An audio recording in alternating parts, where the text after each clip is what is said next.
কৃষ্ণ দেখবেন একটা সাপের মাথায় পা দিয়ে নেচেছিল, তাই তো? যেটা বলুন হ্যাঁ না। ওই সাপটার নাম আপনারা সবাই জানেন, কি নাম? কালিয়নাগ সাপ। এখন প্রশ্ন হবে, যে সাপটা ছিল সেই সাপটা কিন্তু সাপ নয়, অভিশাপে সাপ হয়েছে। এইদিকে দেখান। অথচ সাপ হলো, তার মাথায় আবার কৃষ্ণ নাচলো। কই আমার মাথায় আপনার মাথায় নাচে নাই যে? তাহলে নিশ্চয়ই সাপটা ভালো কাজ করেছিল। তাহলে অভিশাপ কি ছিল আর আশীর্বাদ কি ছিল একটু জানতে হবে। সবাই জেনে নিন, এই যে আপনারা কালিয়ানাগ সাপটা দেখেন, ওর 100টা ফনা আছে, আরও উপফনা আছে। তো মায়েরা, সাপের মাথায় কি থাকে জোরে বলুন? চক্র। ওই চক্রটা কি বলুন তো? কৃষ্ণের চরণ চিহ্ন। কৃষ্ণ যে নেচেছিল না, ওই চরণ চিহ্নটা হচ্ছে সাপের মাথায়। মায়েরা এবার দেখুন, সাপের জিভটা কাটা না গোটা? জোরে বলুন। কাটা। হাত দিয়ে দেখেছেন না দূর থেকে দেখেছেন? একবার হাত দিয়ে দেখবেন, তাহলে আরাম পাবেন। না না, সবাই লক্ষ্য করুন, সাপের জিভটা কাটা। কেন কাটা? সবাই শুনে রেখেন। গরুর পাখি তার মায়ের দাসিত্ব মোচন করবার জন্যে স্বর্গ থেকে অমৃত এনে বৃন্দাবনে কদম গাছের উপরে রেখেছিল হাঁড়িটা। সাপগুলো ভাবছিল তাহলে হয়তো ঘাসের মধ্যে একটু পড়ে গেছে, চেটে চেটে খাই, তাহলে আমরা অমর হয়ে যাবো অমৃত খেলেই। কিন্তু পরে নাই, ওরা দিব্যি চাটছে, চাটতে চাটতে ঘাসের জিভটা সাপের কেটে গেল। তখন থেকে সাপেদের জিভটা দু টুকরো হয়ে আছে। এইবার তাকাবেন আপনারা যে যেখানে আছেন, মন দিয়ে শুনবেন। যেদিন কৃষ্ণ কালিয়নাগকে দমন করেছিল সেদিন দাদা বলায়ের জন্মদিন ছিল। আচ্ছা মায়েরা, কিছু মনে করবেন না, এই কালিয়নাগ পূর্বজন্মে কে ছিল মা? চন্দ্রধ্বজ রাজা। তার পেটে একবার প্রচন্ড যন্ত্রণা হয়েছিল, কোনো মতেই ভালো হচ্ছে না। তাকাবেন, একজন বলল, কবিরাজ বলল, তোমার পেটের যন্ত্রণা ভালো হতে পারে, একটা কাজ করতে পারো। বলে কি? তুমি যে রাজবাড়িতে বাস করো তার পেছন দিকে একটা সরোবর আছে, ওই সরোবরে একটা রাজহাঁস খেলা করছে, তাকে ধরে এনে তাকে কেটে তাকে হত্যা করে তার পিত্তটা খেতে পারলে তোমার পেটের যন্ত্রণা ভালো হবে। সঙ্গে সঙ্গে সে কি করলো? রাজহাঁসকে ধরে আনা করার লোক দিয়ে যখন রাজহাঁসকে কাটতে যাচ্ছে, রাজহাঁস কেঁদে কেঁদে বললো, আমাকে না মেরে যদি তোমার বাঁচার উপায় বলি শুনবে? বলে হ্যাঁ শুনবো। বলে কি? বলছে, যে আমাকে পুকুর থেকে ধরে আনলে তার উত্তর দিকে একটা গাছের উপরে এক পরম বৈষ্ণব পা ঝুলিয়ে বসে আছে, তার চরণ ধোয়া জল পান করলে তোমার পেটের যন্ত্রণা ভালো হয়ে যাবে। রাজা বলে কথা, সুন্দর একটা সোনার পাত্র নিয়ে গিয়ে বৈষ্ণবকে বললো, মুনিকে বললো, মুনি তোমার ডান পাটায় গিয়ে দাও। যখন ডান পাটায় গিয়ে দিল মা, পুঁজার রক্ত। এগুলো ভাগবতীয় কথা, কিন্তু এই যে গল্পটা বলছে একবারে পুরো ভাগবতীয় কথা, যারা ভাগবত পড়েন তারা জানেন কি, যে পুঁজার রক্ত। সঙ্গে সঙ্গে বললো, পুঁজ রক্ত, আমি এই জল পান করতে পারবো না। ও মুনি, তোমার বাঁ পাটায় গিয়ে দাও। যখন বাঁ পাটে গিয়ে দিল, পুঁজ রক্ত তো রয়েছে, পোকা কিলবিল কিলবিল করছে, ছি এই জল আমি পান করতে পারবো না। সঙ্গে সঙ্গে একটা কাজ করেছিল আমাদের চন্দ্রধ্বজ রাজা। তিনি কি করেছিলেন? মাথায় করে বৈষ্ণবের চরণ ধোয়া জল এনেছিল। তার দুজন স্ত্রী ছিল, স্বামী জল পান করতে পারলে না, বলে না তবে আমাদের দাও, আমরা পান করব। তোমার স্ত্রী দুইজনে যখন পান করেছে, মুনি ছুটে এসে বলল, রাজা এ তুমি কি করলে? আমার জলকে তুমি অপমান করলে, আমি তোমাকে অভিশাপ দিলাম, তোমার সর্পকুলে জন্ম হোক, তুমি হবে কালিয়নাগ। চন্দ্রধ্বজ রাজা কেঁদে কেঁদে বলল, হে মুনিবর, হে মুনি, অভিশাপ যদি দিলে আমায় সাপি কুলে জন্ম হোক, সাপি কুলে জন্ম হোক, আশীর্বাদ দাও যেন গোবিন্দের চরণ আমার মাথায় পড়ে, গোবিন্দের চরণে যেন আমায় মাথায় পড়ে। বৈষ্ণব বলল, শোনো রাজা চন্দ্রধ্বজ, তুমি যেমন বৈষ্ণবের চরণ ধোয়া জলকে অপমান করেছ, সেই রকম তুমি মাথায় করে নিয়ে এসেছো বৈষ্ণবের চরণ ধোয়া জল, এটা তুমি ভালো কাজ করেছো। তোমাকে আশীর্বাদ দিলাম, তুমি যেদিন কালিয়নাগ সাপ হবে, একদিন তোমার মাথায় ভগবান শ্রীকৃষ্ণের নৃত্য হবে। আপনারা যদি বৈষ্ণবের চরণ ধোয়া জল মাথায় নেন, ভগবানের কৃষ্ণের পাপ আপনার মাথায় পড়ুক না পড়ুক, ভগবান কৃষ্ণের আশীর্বাদ নিতাই গৌর হরিবোল বলে সবার মাথায়। এই জন্য ভগবান কৃষ্ণের আশীর্বাদ নিন। কালিয়নাগ যদি বৃন্দাবনে যান, যেখানে কালিয়নাগ বাস করতো কালিদহ হ্রদে, এখন আর নাই। একবারে দেখবেন কদম্ব গাছটা বেঁচে আছে, ওর থেকে বুঝে যায় এখানে কৃষ্ণ লীলা করেছিলেন। আসলে কদম্ব গাছটা হচ্ছে মা লক্ষ্মী, তিনি এখনো স্বীকার করছেন ভগবান এখানে ছিলেন। কদম্ব গাছটা বেঁচে আছে কেন? অমৃত এনে অমৃতের ভাণ্ড রেখেছিল, তার স্পর্শ পেয়েছিল, এখনো বেঁচে আছে। কেউ কেউ বলে না না, কৃষ্ণ কালিয়নাগকে দমন করেছিল কদম্ব গাছের উপরে চেপে, কৃষ্ণের পরশ পেয়ে এখনো কদম্ব গাছটা বৃন্দাবনে বেঁচে আছে। তাই পদকর্তা বললেন, শোনো কোথায় কালিয়নাগ বাস করছে? কালিন্দির একদহি কালী নাগো তাহি রহে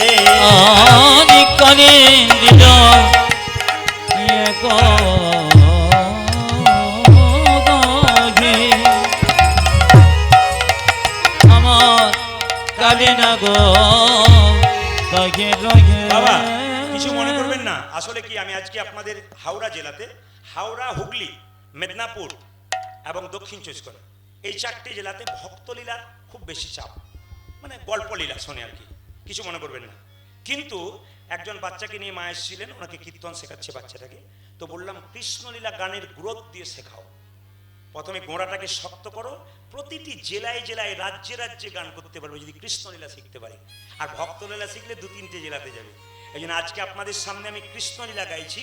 হাওড়া জেলাতে কৃষ্ণলীলা খুবই ভালোবাসে, কারণ হাওড়া জেলাতে আমি হাওড়া জেলায় প্রচুর গান করলাম এখনো পর্যন্ত। আগামীতে আমার বৈশাখ জ্যৈষ্ঠীতে অন্তত 9 করে 19 পালা গান শুধু হাওড়া জেলাতেই আছে। তো প্রায় জায়গাতে আমি কিন্তু ভক্তলীলা যদি 10টা করি তাহলে কৃষ্ণলীলা করি তার 3 ডবল। তো তাতে দেখি মানুষ কৃষ্ণলীলা খুব মন দিয়ে শোনে, কেন গাইবার মতো গাইতে হবে। পদাবলীগুলো দেখুন, কালিন্দির একদহি কালী নাগো তাহে রহে। আমরা কালিন্দির এক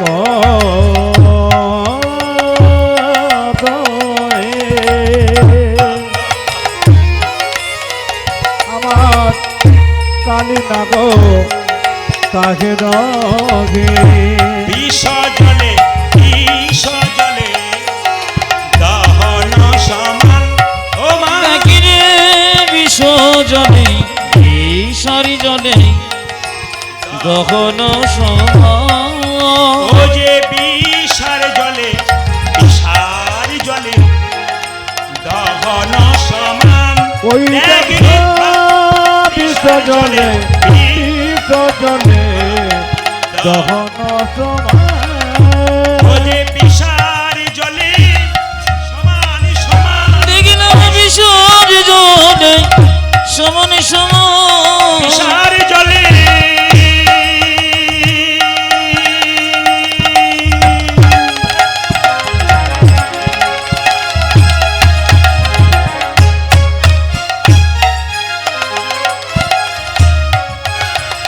বিষার জলে সমান সমান। বিষার জলে সমান সমান। কালিন্দির একদহি বিষার জলে সমান সমান। দেখলাম কালিন্দির একদহি ও যে সমান সমান। কালিন্দির দেখলাম বিষর জলে সমান সমান। দেখলাম বিষর জলে সমান সমান। বিষার জলে সমান সমান। আজ বিষার জলে বিষা জলে দহন সমান। সহজ করে বুঝিয়ে দেবো, কালিয়নাগ যেখানে বাস করছে অর্ধেকটা জল অর্ধেকটা বিষ। কেন মায়েরা কিছু মনে করবেন না, আমাদের বীরভূম যদি আপনারা কেউ যান প্রায়ই পুকুরে দেখতে পারবেন পদ্ম ফুল আছে। যে পুকুরে পদ্ম ফুল আছে একটা বিষাক্ত সাপ বাস করে পদ্ম পাতার মধ্যে, সেই সাপটার নাম পদ্মনাগ। ওই পুকুরে দেখবেন গরু বাছুর ছাগল এরা জল খায়, আগে মানুষও জল খেত, কিন্তু দেখবেন সেখানে কোনো বিষ ছিল না। কিন্তু কালিয়নাগ যে কালিদহ হ্রদে বাস করছে ওখানে বিষ আর জলে সমান। কেন? ওই পথ দিয়ে কোনো পশু পাখি পেরিয়ে গেলে ছটপট ছটপট করে মরবে। এখন প্রশ্ন হলো কালিয়নাগ ওখানে বিষ ঢেলে দিল কেন? একটাই কারণ, ভগবানকে পায় কেউ ভক্তির দ্বারা, আবার ভগবানকে পায় কেউ শত্রুতার দ্বারা। কুরুক্ষেত্রের যুদ্ধে কৃষ্ণ যখন জয়লাভ করলো তখন কালিয়নাগ কেঁদে কেঁদে বলল, প্রভু তুমি সবাইকে উদ্ধার করলে, আমাকে উদ্ধার করো। ভগবান কালিয়নাগের কথা শুনলো না। কালিয়নাগ বলল, তোমাকে প্রেম করে যখন পেলাম না, তোমার সঙ্গে শত্রুতা আরম্ভ করব। কি করব? এখানে এমন বিষ ঢালতে শুরু করব যে বিষের বাতাসে এই পথ দিয়ে কোনো পশু পাখি পেরিয়ে যাবে, তারা ছটপট ছটপট করে মরবে, আর মরবার আগে তোমাকে ডাকবে, হে গোবিন্দ নদীর জল খেলাম, গাছের ফল খেলাম, তোমার নাম করলাম, এত কষ্ট কেন? ভক্ত যখন ভগবানকে কেঁদে কেঁদে ডাকবে, ভগবান তখন ভক্তকে বাঁচানোর জন্য ছুটে আসবে। আমাকে কোথাও যেতে হবে না, আমি এইখানে বসে বসে তোমার চরণ লাভ করে। কত সুন্দর যুক্তি আছে। কীর্তন যারা শো করছেন শুনবেন ভালো করে, শিখতে হবে অনেক কিছু। কি প্রমাণ দেখুন আমার দিকে, কত সুন্দর যুক্তি আছে। বলছে তোমার সঙ্গে প্রেম করে যখন পেলাম না, তোমার সঙ্গে শত্রুতা করে তোমাকে আমি পাবো। কারণ এখানে ভক্তরা কাঁদবে, মায়েরা সত্যি তাই। কালিয়ানাথ যখন বিষ ঢেলে দিল তখন পশু পাখিরা ছটফট করতে করতে মরে আর কেঁদে কেঁদে বলে, প্রভু তোমার বৃন্দাবনে বাস করলাম ভাগ্য ফল, গাছের ফল খেলাম, নদীর জল পেলাম, আর এত কষ্ট কেন? ও মা, পাখি উড়তে উড়তে পাখির অবস্থা কেমন? পদকর্তা পদের দ্বারা বলছেন, কি বলছেন? তাহার পরে বাই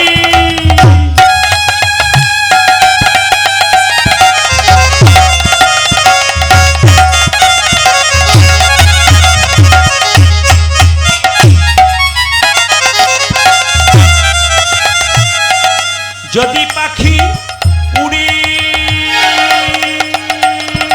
যাই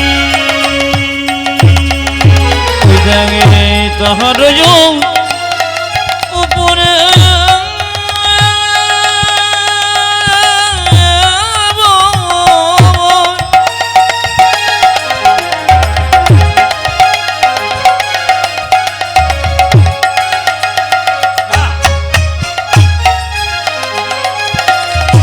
পাখি উড়ে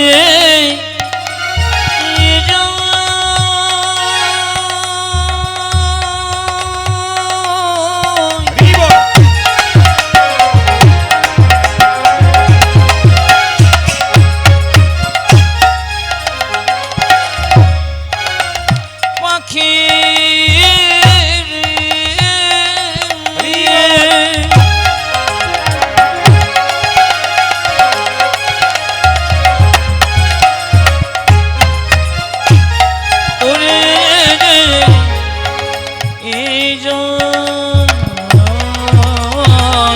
তাহার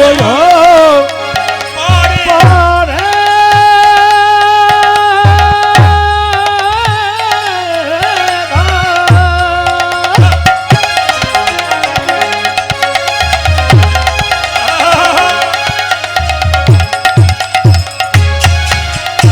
আমাদের যদি পাখি উড়ে যায় বিষ জলে বিষারে জলে জয়ে প্রাণ ত্যাগিরে বিষের জলে বিষ জলে জয় প্রাণ বিষের জ্বালাই বিষের জ্বালাই জয়ে প্রাণ বিষ জ্বালায়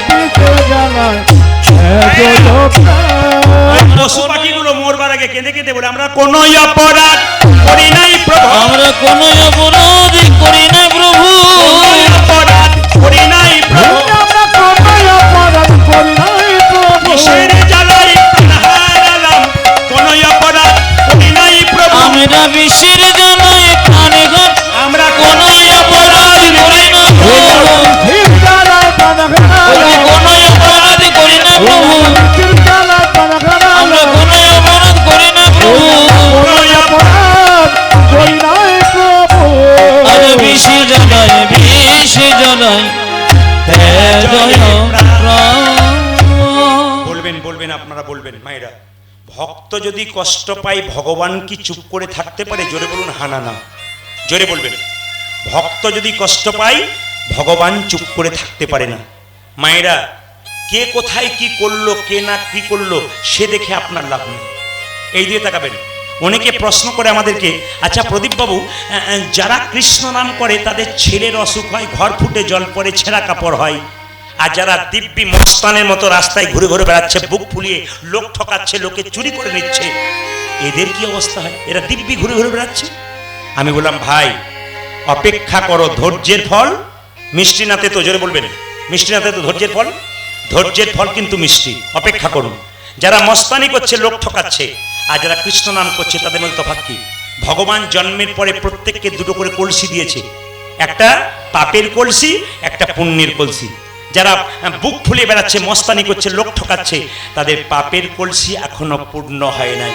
যখন পূর্ণ হবে তখন রাজা ছিল ভিখারি হয়ে রাস্তায় ঘুরে ঘুরে বেড়াবে দুর্যোধনের মতো। কিন্তু যারা ভক্ত মানুষ তাদের পুণ্যের কলসি এখনো পূর্ণ হয় নাই। যেদিন পুণ্যের কলসি আপনার পূর্ণ হবে, গাড়ি বাড়ি হোক আর না হোক, ভগবান শ্রীকৃষ্ণের চরণ লাভ হয়ে যাবে, আনন্দ হবে। সেই দিন বুঝতে পারবেন যে আপনি কি আনন্দ পাচ্ছেন ভগবানের নামে। দেখবেন রাস্তায় অনেকের সঙ্গে দেখা হয়, দাদা কেমন আছেন, দাদা কেমন আছেন, আর বলবেন না, খালি টেনশন, প্রচুর টাকার মালিক। আর অন্যকে বলা, ভক্তকে বলা, দাদা কেমন আছেন, হরির কৃপায় ভালোই আছে। মানে ভক্ত মানুষ সবসময় ভালো থাকে কেন? ও টেনশন নাই, ও তো দিব্যি ঘুমাচ্ছে। আর যার প্রচুর টাকা অন্যায় করছে, লোক ঠকাচ্ছে, ও ছপ করে শুয়ে থাকতে পারে, ঘুমের ট্যাবলেট না খেলে ঘুম হয় না। তাই সবাই লক্ষ্য করুন মায়েরা, শান্তি যদি পেতে চান ভগবানের নাম করুন। সঙ্গে সঙ্গে ভগবান যখন দেখলো ভক্ত আমার কাঁদছে, মা যশোদার কাছে কৃষ্ণ গিয়ে বলল, মা সুযোগ পেয়েছে, আজকে দাদা বলাইয়ের জন্মদিন, আজকে কালিয়নাগকে দমন করতে যাব। ও মা, কি রে, আজকে দাদা বলাইয়ের জন্মদিন যে রে, আজ কোথায় যাবি? বলছে, মা আমাকে সাজিয়ে দাও, আমি গোচারণে যাব। মা যশোদা কেঁদে কেঁদে বলছে, আমার সাথে নাই আর পাঁচ নাই রে, তুই যে আমার একলা গোপাল। আজ সাথে নয় পাঁচ নাই রে, তুই যে আমার একলা গোপাল। সাথে নাই আর পাঁচ নাই রে, তুই যে আমার একলা গোপাল। আরে সাথে নয়ার পাঁচ নাই রে, তুই যে আমার একলা গোপাল। তুই যে আমার মা বলা, তুই যে আমার মা বল, তুই যে আমার মা বলা ওরে গোপাল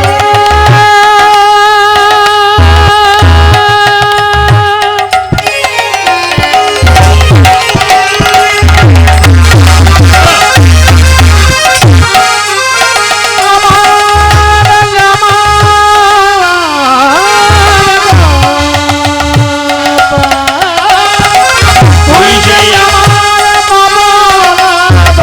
তুই ছাড়ায়া কে আছে বল? তুই যে আমার মা বল, তুই সারা বল কে বল আছে। সাথ নাই আর সাথ নাই রে, তুই যে আমার একলা গোপাল। সাথ নয়ার পাঁচ নাই রে, তুই যে আমার একলা মা, গোপাল। মা তুমি তো আমার কথা ভাবছো, কিন্তু আমি কার কথা ভাবছি জানো? ভগবানের কথা তুমি ভাবছো, ভক্তের কথা আমি ভাবি। আমি কি করবো জানো? তুমি তো দাদা বলাইকে নিয়ে মেতে থাকবে, ভালো ভালো খাবার হবে, আমাকে খাওয়াবে, কিন্তু নবলক্ষ ধেনুর দল আমার জন্য অপেক্ষা করছে। তারা কি করবে? নবলক্ষ ধেনুর দল কে যোগাবে তৃণবল, বাবু নবল খোঁজেন দরে কে যোগাবে তৃণবল। নবলক্ষ ধেনুর দল কে যোগাবে তৃণবল। আজি নব লক্ষ ধনুগণ কে যোগাবে তিন মা, গৃহ মাঝে গৃহ মাঝে গৃহ মাঝে রহিতে না পারি, মাগো গৃহ মাঝে রহিতে না পারি, গৃহ মাঝে রহিতে না পারি। আমার গৃহ মাঝে রহিতে না পারি।